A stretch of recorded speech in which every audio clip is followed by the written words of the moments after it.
Peter, welcome to the Africa Growth Initiative at Brookings. It's a pleasure to be here. It's nice to have you here.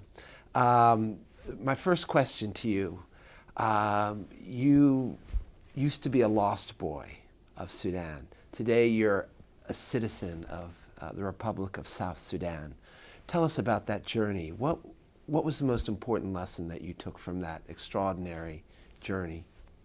Well, the journey was a bit long from the day I first left South Sudan until coming back in 2009. It's a period of over 20 years in which I was mostly outside of the country. And it's a journey that took us going through Kenya to Ethiopia and then ending up here in the United States.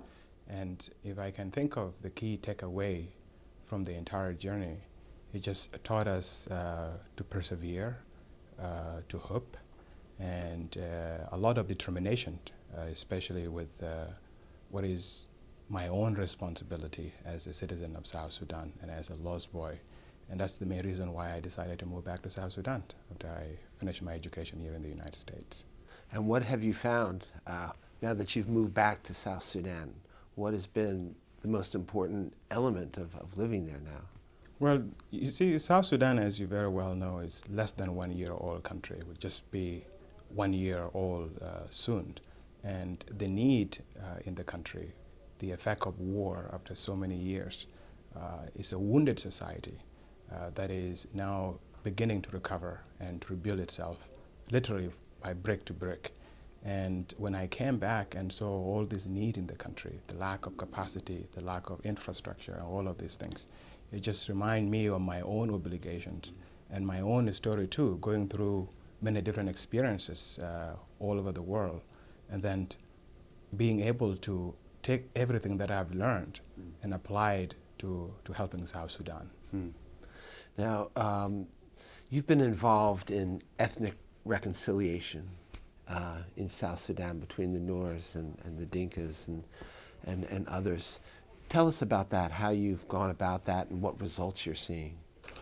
Yes, the main approach we took was the approach to use sport as a way to make reconciliation among people.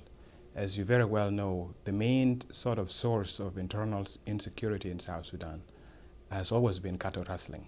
Now, a lot of tribes in South Sudan, they raise cattle as their daily living, and many other communities, they only farm. And literally, there's always been conflict between the pastoralists and the agriculturalists. And in the case of South Sudan, the conflict among the pastoralists themselves was getting out of control. It didn't used to be like that during the war, which was a terrible time in which a lot of things were happening. But immediately after the signing of the CPA, you see this surge in violence, tribes fighting each other, raiding cattle, and it went beyond even raiding cattle. Women and children were being killed, literally in cold blood. And what we asked ourselves is, what can we do to change this environment? And when you look at these youth who are committing these sort of issues, they are from rural areas. They are living in cattle camps. They have no other skills. They don't have any education. And we look at what do they have? And what they have is they wrestle. And this is indigenous South Sudanese wrestling. So we seize on that and form a wrestling league in which we put different tribes in each state into a team, and then we have them compete with different other tribes in other different states. So we did this big tournament in Juba, which we brought people from Eastern Equatoria, from Jonglei, from Central Equatoria, and Nuba Mountain, and Lake States. And all of these people, they came to Juba and they wrestled. And people met each other, people that were stealing cows from each other. They were committing a lot of atrocities to one another. So it has been really amazing to see the products from this sort of reconciliation. But we are following up because it's not just about wrestling. The issue here is access to economic opportunity because they don't have anything else. They're not producing much. So it needs to be complemented by other things like access to job, training, thinking about way to make this cattle industry productive, ways to increase agricultural productivity, and also with local governance too, making youth part of that governance process, designing institutions that will be able to mediate conflicts at the local level and create ways in which life could improve. What is the most significant challenge that the government has to deal with? Well, the main concern really is building the nation. Yes, we got the nation, but we have to build this nation. And we haven't learned from the last 6 years. We have learned a lot from the last 6 years, but if you look at the way in which the entire interim period went, there was a lot of issues that were not directly addressed. And these issues, they continue to grow, and as they grow, they become more complex. As we speak, South Sudan recently decided to shut down the oil production, which accounted for over 98% of government revenues, over 70% of GDP, nearly 100% of foreign exchange.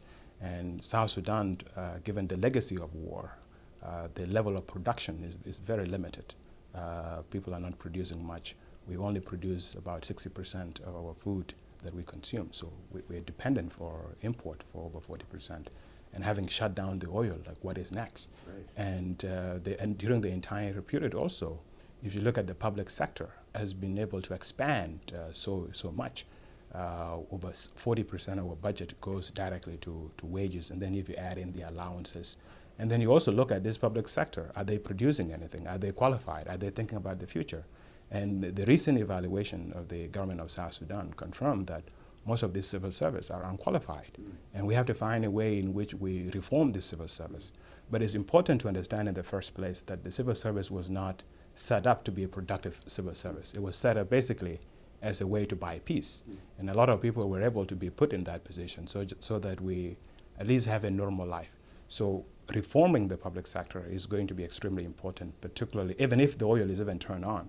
Like in 2011, the annual expenditure per capita in South Sudan was $451. If you look in the region, Kenya is like $100 per person. But then if you look, what is the interaction of this government expenditures with actually the life of average people? And there hasn't been much. If you look at the roads that we have built, the FABE road that South Sudan has been able to build during the entire 6 years of interim period is less than 60 kilometers. If you look at what are the electricity, we have less than 40 megawatts in the country. So we have to think about this country that we are building. What is going to be the long-term growth prospect of the country? 80% of our population are engaged in agriculture, so this is a huge potential for the future, but it needs serious investment and it needs other things to be done that complements it. And this includes things like infrastructure. You need these farmers to have access to skills. You want to make sure that they have roads in which they can take their products to the market, that they have access to finance and capital, which is not there. But most importantly is actually the design of the state itself. We have a transition constitution, and we are about to start a process of making a permanent constitution. And it's extremely important for this process to be inclusive so that all the voices of South Sudanese participate in this process. We have a nation of 63 ethnic groups, and some of them are big, like Dinka, nearly 50% of the entire country. But you have some other tribes that are less than 0.01% of the country. So how do you create a nation in which all this diversity is accommodated, and you have a situation in which you have a mutual conciliation of South Sudanese people? You also have a very young nation. Over 70% of the people are less than the age of 31. These people are not engaged directly in the leadership. How do you make sure the youth participate? Same thing with women. If you look in the referendum, over 55% of the voters were women. And we have a country that has been neglected for a very long time. And how do we make this group productive and have access to resources? We have a lot of orphans, a lot of single mothers whose husband died during the war. So all of this is very important, especially when we design this constitution, to make sure that all the people of South Sudan participate in it. And we look at the diversity of South Sudan and think of ways in which we can achieve mutual conciliation. Yeah. With all those challenges you identified, some would say that, some have said that the decision by the government to stop production of the oil and to forego all that 97% of foreign exchange is crazy. Doesn't make any sense. How is the government going to get the revenues that it needs to invest in schools and invest in hospitals and to build the roads? And is there a danger at some point in the future that there might be a backlash of people saying, look, we've got our freedom, but there's been no freedom dividend? Well, there is a genuine concern there, especially To most people, it seemed the decision by the government of South Sudan to shut down the oil was abrupt and wasn't probably thought in detail. But if you look at the circumstances at time, yes, the oil was flowing, but it was flowing to the north. It was not entering the world markets for the benefit of South Sudanese. It was being held there in Khartoum. So what could South Sudanese do? And this was from a 3-month period. So ultimately, South Sudan has no other choice but to shut down the oil. But the interesting thing about this is that the shutdown of the oil is actually a blessing in disguise, because if you look the entire time, we're just spending money. We are unable to build any institutions. We are unable to think deeper about how we can diversify the economy, make it a people-centered economy. We were unable to do that with all that oil money. So the argument that you shut down the oil and how you're going to be building a school, well, we were not building that many in the first place, because if you look in the basic services, 80% of the expenditures were being covered by the donors, and government was covering less than 20% of that, and it was just mostly wages for like teachers and health workers. So in the long run, this forces the government of South Sudan to actually implement these sort of reforms that are overdue, that need to be done. So it's a blessing in the disguise, but at the same time, South Sudan will need help. It needs to be assisted. We have a lot of challenges. We don't have institutions that are robust. We have a political system that is coming from the military, in which there is a lot of loyalty, and people don't really disagree that much. Although there is a level of people exchange ideas, but at the end of the day, it's a military system. So transforming that is difficult. At the same time, the capacity limitations are huge. So the shutdown of the oil actually allow us to soul search. What are we going to do once we turn back the oil? What sort of rules that are going to govern it? The same thing with public expenditures. Yes, we made budgets, but you look at all of this budget, the budget plans and the actual budget outturns are completely different. It's like day and night. So everything that we plan is not what we implement. So now it gives us time in which we think about laying foundation for this institution. But in the meantime, we will need support in which we can actually do investment that is targeted to areas that will allow South Sudan, especially its huge potential, the agriculture, to grow in the long run. And as South Sudan celebrates its first anniversary, what are you most proud of that the country has accomplished? Just where we have got so far is something that is beyond what we dreamt of when we were children. I remember when we were in the Red Army, which gave birth to the Lost Boy. Yeah. We used to sing all these songs about the future, and it seems then is something that is ideal, probably will never happen within our lifetime, and maybe we'll pass it on to our children.